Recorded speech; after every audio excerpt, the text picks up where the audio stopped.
Ghana, like much of West Africa, most people live in the vastness of the countryside. So getting access to good healthcare is hard. And with up to 80 different languages spoken, geography isn't the only barrier. It's a particular problem for the most marginalised communities.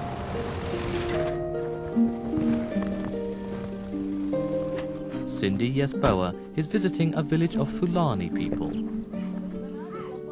These families were forced off their land when the river was dammed, creating the huge Lake Volta.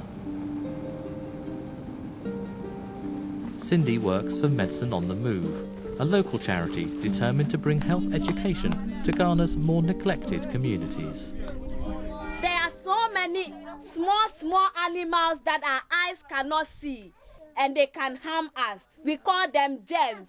Cindy has to start with the basics. In much of sub-Saharan Africa, only about half the children go to school. You know how we feel when we get sick. You need to wash your hand not only with water, but also with soap. This basic health education can have a big impact, but only if it's understood. So Cindy has found her role expanding in surprising ways. F-R-O-G, frog. F-R-O-G, frog.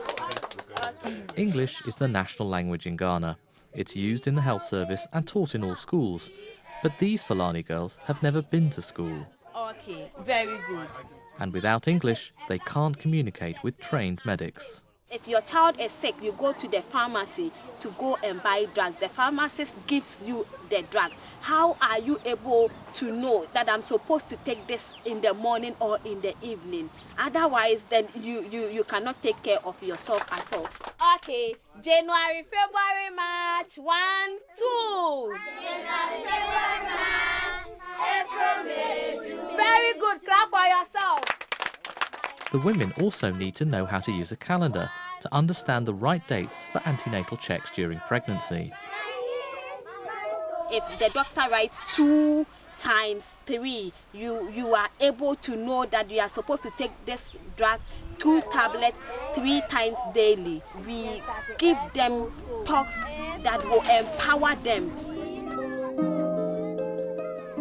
Teaching basic numeracy as well as language skills is allowing these people to benefit from the kind of healthcare many people take for granted.